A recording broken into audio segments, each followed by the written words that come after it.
tomar su lugar. Y un abrazo a todo el centro en casa. Yo sé que donde ustedes están, ahí está la presencia del Señor. Que el Espíritu Santo los toque, les llene, sacie cada necesidad en el nombre de Jesús, porque Dios es poderoso. Gloria a Dios. Bienvenidos en esta mañana, de verdad, iglesia. Estamos súper contentos porque estamos a punto de celebrar la mayor celebración para nosotros de hoy en noche, el domingo de resurrección. Démosle un aplauso a ese Jesús que ha resucitado, a ese Jesús que ha vencido, a ese Jesús todopoderoso. Le adoramos de verdad y le exaltamos a Él. Vamos por favor buscando Juan capítulo 12. Hemos estado preparando nuestro corazón para precisamente celebrar en esta semana como se lo merece. Y hemos estado siguiendo los pasos, ¿verdad?, de los enemigos de Jesús en los evangelios. Y nos hemos dado cuenta de algo, que aún de la boca de los enemigos de Jesús se anuncian las buenas nuevas de salvación de Jesús.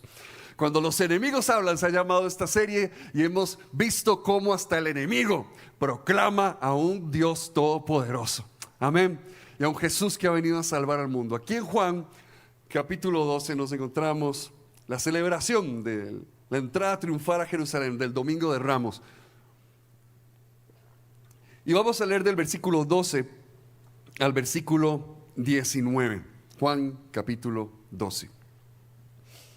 Dice: al día siguiente muchos de los que habían ido a la fiesta se enteraron de que Jesús se dirigía a Jerusalén. Tomaron ramas de palma y salieron a recibirlo mientras gritaban a voz en cuello: ¡Hosana! Bendito el que viene en el nombre del Señor, bendito el Rey de Israel.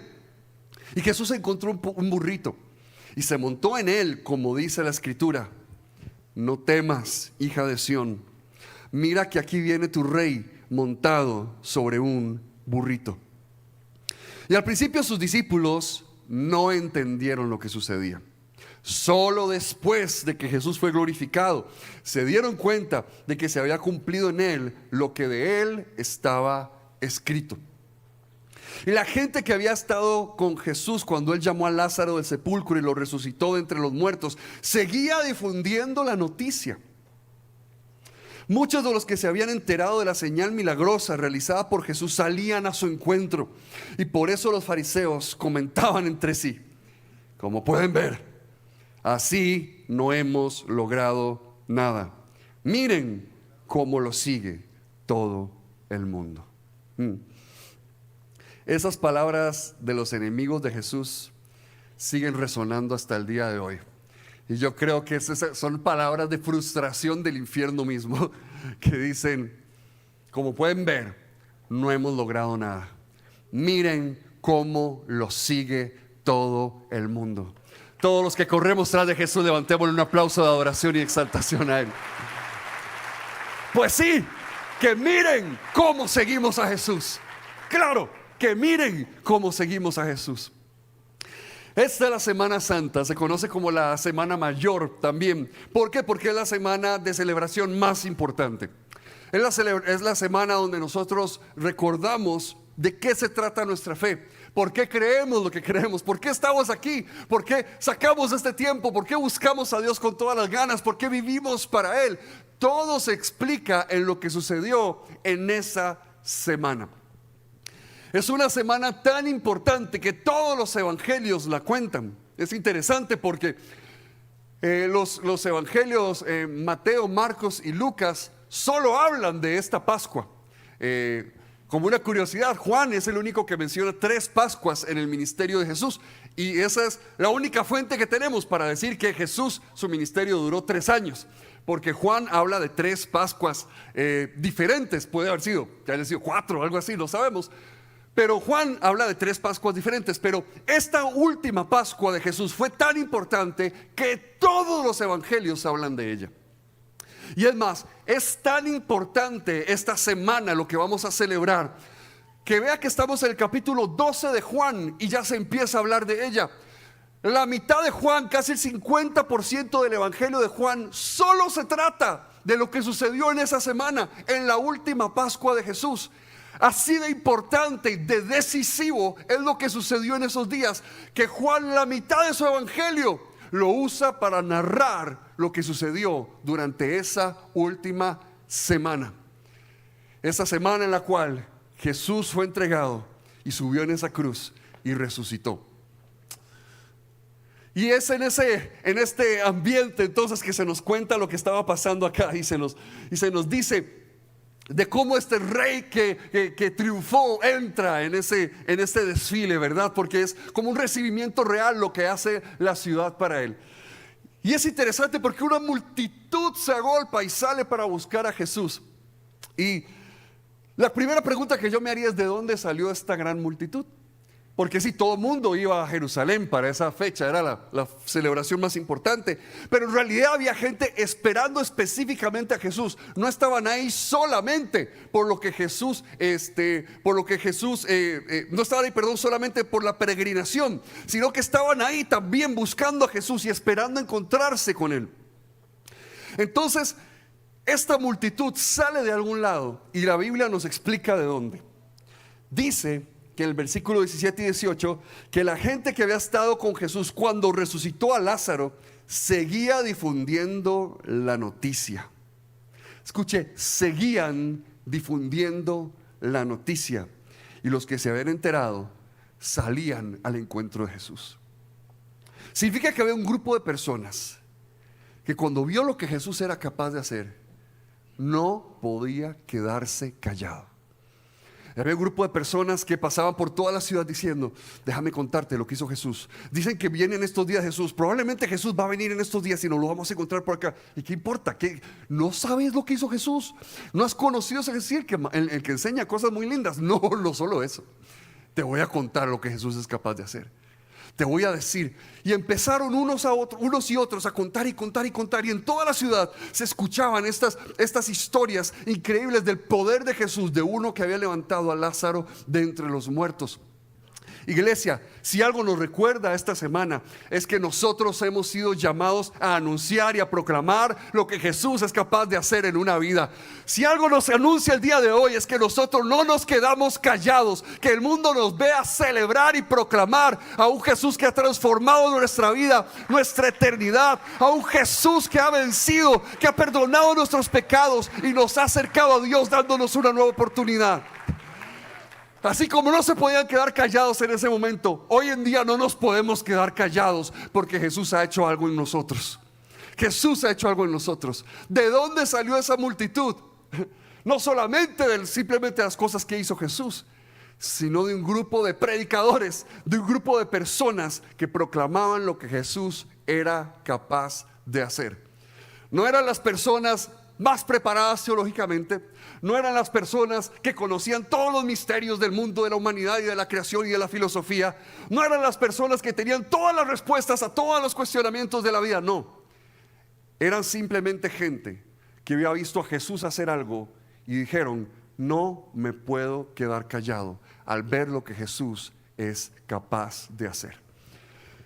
No necesitas tener toda la preparación, aunque sí prepares, está bien, pero no necesitas saberte toda la Biblia, aunque sí leas en la Biblia, pero no necesitas saber todos los misterios y todas las respuestas, porque nadie lo sabe.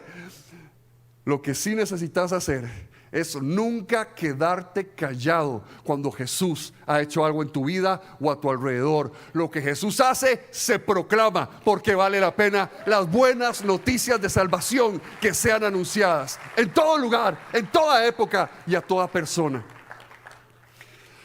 Ahora, esta gente estaba hablando de que Jesús había resucitado a Lázaro. Vámonos para atrás. Esa historia se encuentra un capítulo antes, en Juan capítulo 11.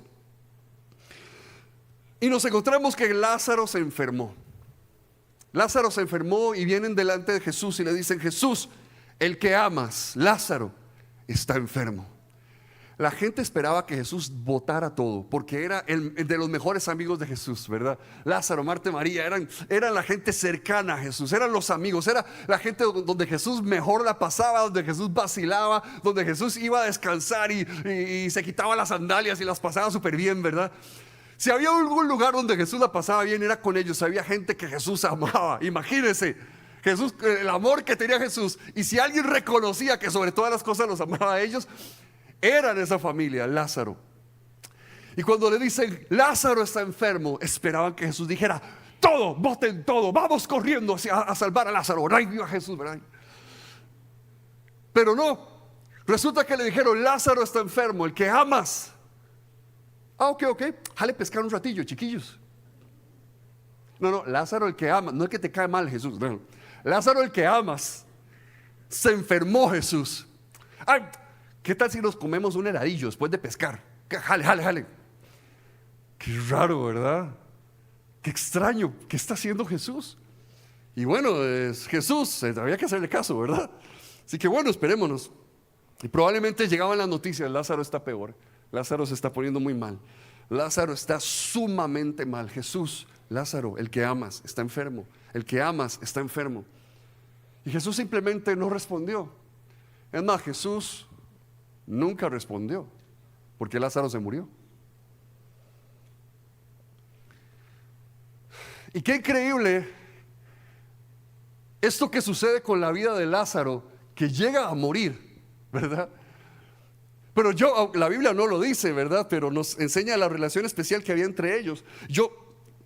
A mí me gusta imaginarme, ¿verdad? Cómo seguramente le dijeron a Lázaro, Lázaro, ya le avisamos a Jesús que estás enfermo. Y Lázaro, tranquilos, voy a estar bien, porque yo amo a Jesús, Jesús me ama a mí, mi vida está segura. Y Lázaro cada vez empieza a poner peor.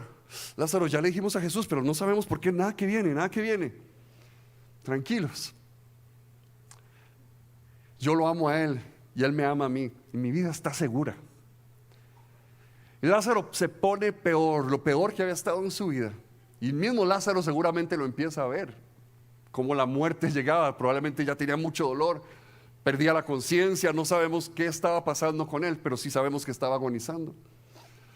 Y qué poderoso es el imaginarse a ese Lázaro que podía decir, es que, tranquilos, yo lo amo a él y él me ama a mí, mi vida va a estar bien.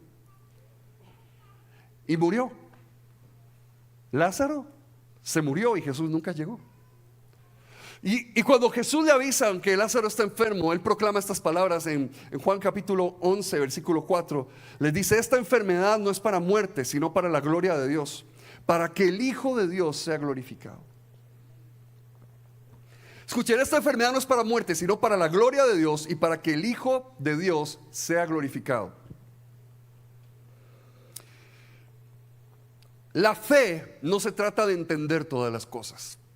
Y ese es el gran problema con el que nos encontramos muchas veces, que nosotros queremos entender todo lo que Dios hace y somos incapaces de entender todo lo que Dios hace. Porque la fe no se trata de lo que somos capaces de entender, la fe se trata de confiar a pesar de que no entendamos. La fe no se trata de entender todas las cosas, sino de confiar, es confianza. Confiar en aquel en quien hemos entregado nuestra vida, eso es fe. Fe es cuando usted está pasando algo como lo que está pasando Lázaro y dice, mi vida está segura, mi vida está tranquila, mi vida está en las manos de Dios. Porque Jesús dijo, esta enfermedad no es para muerte, es para que Dios sea glorificado y para que el Hijo de Dios sea glorificado. Pero Lázaro murió. Lázaro murió. ¿De dónde salió toda esa multitud? De que Lázaro murió. Lo que Jesús estaba diciendo es que Él iba a ser glorificado, y para que Él fuera glorificado necesitaba que Lázaro muriera. ¿Por qué? Porque Jesús también lo iba a resucitar. Y eso celebramos en esta mañana, que para los que hemos confiado en Jesús, ni siquiera la tumba tiene la última palabra. Los que hemos confiado en Jesús, aún muertos, un día escucharemos una trompeta, un día seremos llamados también por Jesús y de nuestra tumba nos levantaremos, porque el mismo que le dio vida a Lázaro resucitó entre los muertos y nos resucitará a nosotros también con él. Y esa es la fe loca que predicamos los cristianos. Es de la fe loca que se nos olvida que es realmente lo que creemos, que seremos resucitados con Jesús. Significa que ni la tumba tiene la última palabra. Así de loca es nuestra fe. Ni la tumba tiene la última palabra. Pero ¿cómo le podía explicar eso usted a Lázaro? ¿Cómo le podía explicar eso usted a alguien que está pasando por una prueba? Qué difícil. Porque la gente cuando pasa por pruebas, por muerte, por situaciones, le pregunta a uno, ¿por qué? Y es de las cosas más duras como pastor, porque uno quisiera poder explicar por qué. Pero yo no sé por qué pasan las cosas. Yo no entiendo por qué pasan las cosas. Yo no entiendo por qué pasan tragedias. Lo que yo sí sé es que aquellos que hemos confiado en Dios, todo lo que somos en vida y en muerte dará gloria a nuestro Dios, porque nuestra confianza está puesta en Él, en esta vida y en la próxima. Hasta la tumba confiamos en Él y creemos en Él. De eso se trata nuestra fe. Pero ¿cómo lo podían entender? No había forma de explicarlo. Todos tenemos un amigo al cual siempre hay que explicarle los chistes, ¿verdad que sí? Y todo el que se rió ya se imaginó quién es. Ya saben exactamente. Si usted no se rió, hermano, es usted. Al final le explican. Todos tenemos un amigo que es al que hay que explicarle los chistes, ¿verdad? Que cuentan algo gracioso y todo el mundo, ¡oh, qué bueno! Y él nada más sonríe como tímido. ¿Qué pasó? ¿Qué pasó? ¿Qué fue? No, que taga, taga, taga, ¿verdad? Hay que explicarle hasta que ya pierde la gracia. Que taga, taga, taga, taga, taga. Y se ríe 5 minutos después, ¿verdad? Siempre se ríe tarde. Bueno, en el grupo de Jesús, nosotros somos el amigo que nunca entiende el chiste. En el grupo de Jesús, nosotros somos al que siempre hay que explicarle el chiste y se ríe 5 minutos tarde. Los mismos discípulos, dice en ese pasaje en el capítulo 12, que toda esta entrada triunfal estaba sucediendo y los discípulos no lograron entender hasta después. Cuando lo estaban viviendo no lo podían entender. ¿Qué está pasando? ¿Qué está sucediendo acá? Pero hasta que sucede hasta que meses después, o sí, tal vez no sé, años después o semanas después, dicen, ¿usted se acuerda que Jesús y que entró y que sí, ya entendí? Eso era lo que estaba pasando. ¿Y usted se acuerda que Lázaro se había muerto y Jesús había dicho, sí, ya entendí? ¡Qué emoción da entender! Y el gran problema es que en la mayoría de veces no lo vamos a entender. Muchas veces hasta muchos años después volvemos a ver atrás y decimos, eso era lo que estaba haciendo Jesús. Y yo estaba enojado en ese momento con Dios. Y yo estaba haciéndole un berrinche a Dios y ahora entiendo. Hay cosas que hasta que estemos en la eternidad vamos a entender y aquí nunca vamos a comprender. Porque creer no se trata de entender todo lo que Dios está haciendo. Se trata de confiar que aún en medio de las mayores pruebas, Dios está en control. Cristo ha vencido y en Él somos vencedores también nosotros.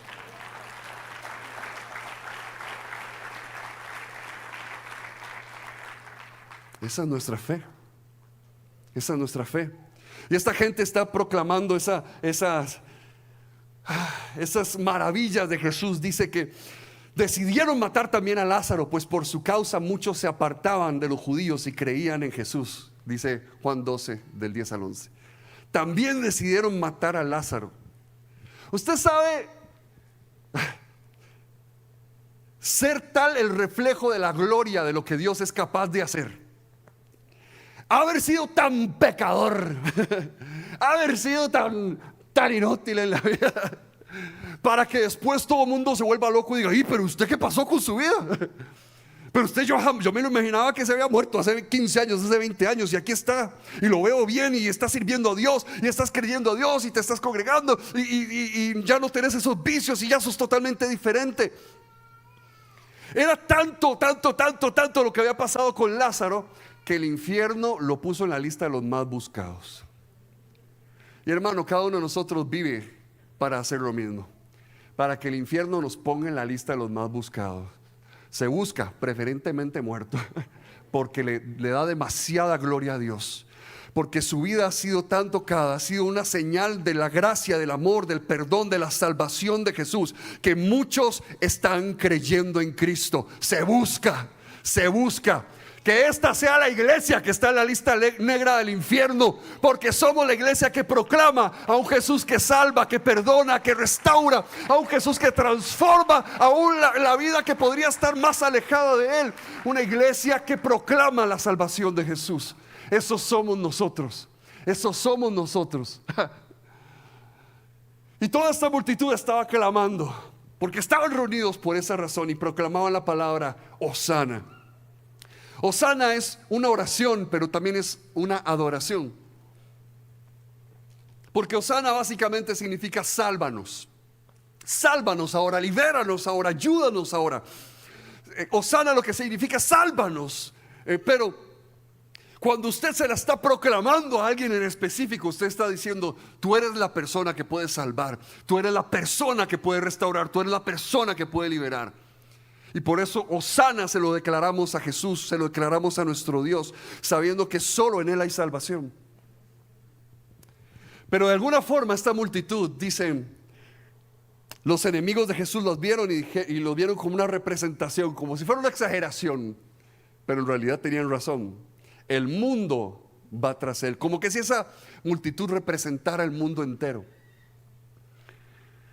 Y sabe, de alguna forma creo que es así. De alguna forma yo creo que el mundo entero está proclamando una hosana, pero no muchos saben a quién hay que proclamárselo y a quién hay que dirigir esa oración.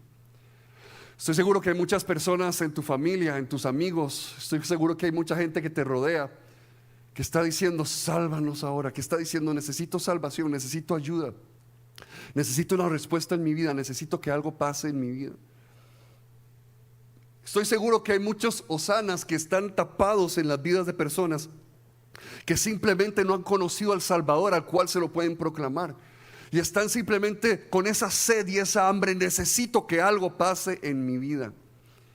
Y de nuevo, si algo nos recuerda esta semana, es que nosotros somos aquellos que proclaman: solo hay un Jesús que salva, solo hay un Dios que puede salvar y liberar. Vuelve tus ojos a Jesús y tu vida va a ser transformada para siempre.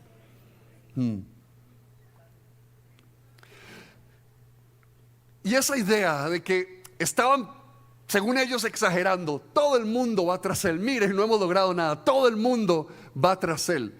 Para usar esa palabra, para hablar del mundo, están usando la palabra cosmos en griego, que representa toda la humanidad, pero también se puede hablar de que representa toda la creación. Y de alguna forma creo que en esa boca del enemigo se estaba proclamando una gran verdad. Y es una verdad que ha estado en todo el evangelio de Juan, y que desde el inicio hasta el final Juan usa esa palabra cosmos. Y cada vez que usa esa palabra cosmos, o sea, muchas veces Juan usa esa palabra cosmos para relacionarla con aquello que hace Dios por el mundo. ¿Qué hace Dios por el mundo, por el cosmos, por la creación entera? Juan 3:16. Porque tanto amó Dios al mundo, al cosmos, que dio a su Hijo único. Jesús vino porque Dios nos ha amado intensamente. Jesús vino porque el amor del Padre fue tan intenso por el mundo que algo tenía que suceder. Jesús vino por amor. Nosotros somos también aquel a quien Jesús ama. Amén. Nosotros somos también aquel a quien Jesús ama. Y cuando alguien a quien Jesús ama está pasando aún por el valle de sombra de muerte, Jesús sí se hace presente. Jesús sí se hace presente. Jesús sí está ahí con nosotros. Tanto amó Dios al mundo que dio a su único Hijo. ¿Y para qué? Dice el versículo 17 de Juan 3. Que Dios no envió a su Hijo al mundo para condenar al mundo.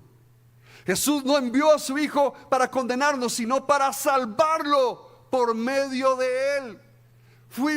Recibimos a Jesús en este mundo para ser salvos por medio de Él, porque ese es el amor de Dios por cada uno de nosotros. El mundo corre tras Él, que sí que el mundo corre tras Él. ¿Y cómo hace esto? Juan capítulo 1 versículo 29. El cosmos, este es el Cordero de Dios que quita el pecado del cosmos, que quita el pecado del mundo. Este es el Cordero de Dios que quita el pecado del mundo. Vea, nosotros somos súper creativos para pecar. Siempre encontramos formas de pecar. Pero no se ha inventado pecado que sea más poderoso que la sangre de Jesús. Tu pecado, por más sucio y hediondo y humillante y lo que usted quiera, por más culpable que te haya hecho sentir, tu pecado nunca será más poderoso que la sangre del Cordero de Dios, porque esa sangre quita el pecado del mundo. No ha existido pecado en este mundo que Cristo no pueda perdonar, que Cristo no pueda lavar, que Cristo no pueda restaurar. Juan capítulo 12, versículo 31. El juicio del cosmos, de este mundo, ha llegado ya. Se enojó Jesús. El juicio ha llegado ya. ¿Y qué es este juicio? Dice, y el príncipe de este mundo va a ser expulsado. Jesús estaba proclamando lo que él iba a hacer en esa cruz. Y él dice, el juicio de este mundo ha llegado. Uno se agarra de cuando escucha a Jesús decir algo así. Y después Jesús explica, porque el príncipe de este mundo será expulsado. En esa cruz Jesús venció a Satanás, al infierno entero, y no hay autoridad más grande, mayor que la autoridad de Cristo Jesús, porque con su muerte y resurrección expulsó el poder del infierno, de la muerte misma. Dice Juan 16, 11, y en cuanto al juicio, porque el príncipe de este cosmos, de este mundo, ya ha sido juzgado. Jesús vino a ejercer juicio sobre el mundo, sobre el príncipe que había querido robar la autoridad de este mundo, sobre Satanás. Jesús vino a expulsarlo porque no podía tomar aquello que Dios había creado para vida, para bien, aquello bueno que Dios había creado. ¿Y sabe qué es esto tan impresionante? Que esto me recuerda a este enemigo impotente que tenemos en esta escena. Este enemigo impotente, qué rico esas palabras del enemigo. Dice, como pueden ver, así no hemos logrado nada. Miren cómo lo sigue todo el mundo. Ay, esas palabras son las palabras del infierno. Estoy convencido que esas son las palabras del enemigo hasta el día de hoy. Miren, como pueden ver, así no hemos logrado nada. Miren cómo lo sigue todo el mundo. El Satanás, el enemigo, no ha logrado nada. Nosotros corremos detrás de Jesús. Lo seguimos y lo sigue el mundo entero. Por eso anunciamos y predicamos a Jesús. Porque el corazón de Dios, la visión de Dios siempre ha estado puesta sobre todo el mundo. Todo el mundo, sobre toda persona. Nosotros no decidimos a quién se merece que se le predique y quién no, a quién se merece que congregarse y quién no. Nosotros no decidimos a quién se merece recibir el mensaje del amor de Dios y quién no. Nosotros no hacemos eso porque Jesús vino por el mundo entero. Si alguien está en este mundo, si alguien está en este cosmos, es para que reciba el mensaje de que Jesús le ama, que Él ha venido por él y que hay libertad para su vida. Nosotros no escogemos a quién predicarle y a quien no. Nosotros no escogemos a quién invitar y a quien no a nuestra iglesia. A todo mundo y a toda oportunidad que tengamos, proclamamos que Jesús salva, que hay un lugar aquí en la casa de Dios para todo aquel que quiera buscarle, que hay un espacio para aquella persona que quiera correr hacia Él. Y ese enemigo impotente nos está recordando algo. No existe poder en este mundo capaz de detener a alguien que quiera correr tras de Jesús. No hemos logrado nada. El mundo va tras Él. ¿Sabe? Si el príncipe fue expulsado, si Satanás fue derrocado, si Jesús ha triunfado en esa cruz, no existe nada ni nadie capaz de detenerte cuando te has decidido a seguir a Jesús. Por eso tu pecado no es más fuerte que ese amor y que ese poder de Jesús. No existe poder en este mundo que te pueda detener de seguir a Jesús. Por eso no hay nada ni nadie, no hay ninguna excusa que podamos tener. Hemos sido hechos libres para poder responder a la voz de Jesús, al llamado de salvación de Jesús. No hay poder en este mundo capaz de detener a alguien que ha decidido seguir a Jesús el resto de su vida. Y hoy Jesús te está llamando. Y hoy se han roto las cadenas que te tenían atado, que te tenían amarrado. Y hoy se rompe aquello que parecía que te mantenía hacia atrás. Eso que era un peso que no te dejaba correr. Hoy se rompe en el nombre de Jesús, porque has sido llamado para ser salvo, para correr siguiendo a Jesús, al Todopoderoso, que ha venido y que ha entregado su vida por amor a vos.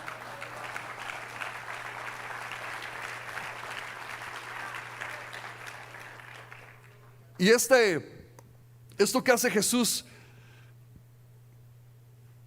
es una entrada triunfal, pero de una forma muy paradójica, porque se nos enseña que Jesús entra montado en un pollino de asna.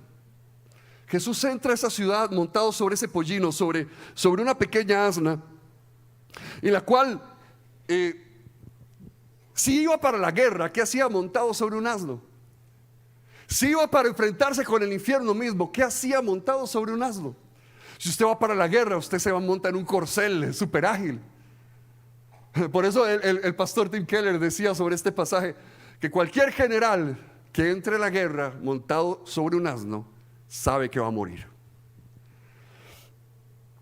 De hecho, el problema era que las expectativas de la gente era más que querían un general sobre un corcel y no ese rey humilde sobre un asno. Por eso a los días dejaron de proclamar Hosana y empezaron a decir crucifíquenlo, porque tenían otras expectativas de Jesús. Y el asunto es este: Dios nunca ha prometido cumplir con nuestras expectativas. Dios solo ha prometido y siempre ha prometido cumplir con su voluntad. Pero te voy a decir algo: su voluntad siempre es mejor que nuestras expectativas. Siempre, siempre. Hay gente que ha estado descorazonada aquí porque esperaba un rey en un corcel y ha entrado en un asno. Y has dicho: ¿cómo voy a vencer esto? ¿Cómo voy a enfrentar esta prueba? Si lo que Dios ha provisto es este asno. ¿Cómo va a venir un milagro montado sobre ese asno? Iglesia, tal vez no han venido ejércitos de corceles, pero con solo ese que viene montado sobre ese asno es suficiente para vencer al infierno entero. Será suficiente para ayudarte a enfrentar esta prueba que estás pasando. Que no te desilusionen tus expectativas. Confía en ese Jesús que aún montado sobre un asno sigue siendo más poderoso que el mismo infierno. Sigue confiando en ese Jesús que va a vencer sin importar lo que suceda. Y en esta escena nos encontramos con lo que es el poder de la adoración. El poder de lo que hace la adoración y el ambiente de la adoración. Y por eso es tan importante para nosotros cuando estamos iniciando siempre y terminando en adoración a Dios, porque la adoración provoca un ambiente increíble, poderoso, que a veces nosotros no entendemos, pero que este pasaje lo refleja muy bien. Porque hace algunos días los fariseos habían dicho anteriormente, la última vez de hecho que aparecieron en Juan, jugaron de locos y dijeron: el que sepa dónde está Jesús, el que conozca el paradero de Jesús, nos lo tiene que anunciar, porque lo vamos a arrestar. Así que había una orden de los líderes, de los fariseos. Si alguien sabía dónde estaba Jesús, tenían que avisarlo, porque vendrían los fariseos con toda su autoridad a arrestar a Jesús. Pero en este momento toda la ciudad sabía dónde estaba Jesús. En este momento todos sabían dónde estaba Jesús. Todas las palmas apuntaban hacia Jesús. En este momento la ciudad entera sabía exactamente dónde estaba Jesús. Los fariseos sabían dónde estaba Jesús. Así que yo me imagino a alguien ahí con la palmilla. Ay, ¿usted quería saber dónde estaba Jesús? Ahí está Jesús, ahí está Jesús. ¿Qué va a hacer? Que lo ibas a arrestar. Sí, ahí está Jesús. Vaya. Ahí con la palmilla ya. Ahí está Jesús. ¿Qué pasó en el ambiente de adoración? El enemigo era impotente. El enemigo puede amenazarnos todo lo que quiera, iglesia, pero cuando nosotros venimos a adorar a Jesús con todo nuestro corazón, el enemigo queda impotente. Y es en esos ambientes de adoración donde esa palabra de frustración del enemigo, qué rico suena, Como pueden ver, no hemos logrado nada. El mundo va tras Él. Cuando levantamos nuestras manos, proclamamos Hosana, adoramos a Dios, entregamos nuestro corazón a Él en adoración, no estamos nada más cantando. Le voy a decir algo. La única razón que necesitamos para adorar a Dios es que Él se lo merece. Amén. No hay ninguna otra razón. Pero qué rico saber esto. Una segunda razón: que cuando estamos adorando a Dios, el enemigo frustrado dice: no hemos logrado nada. Lo atacamos, lo amenazamos, tratamos de hacerle daño y sigue corriendo a Él. No hemos logrado nada. Tratamos con todo lo que pudimos y siguen adorándolo a Él con todo. El mundo sigue corriendo tras Él. No hemos logrado nada. Siguen levantando la adoración que se merece Él. ¡Qué rico! Pongámonos de pie, iglesia.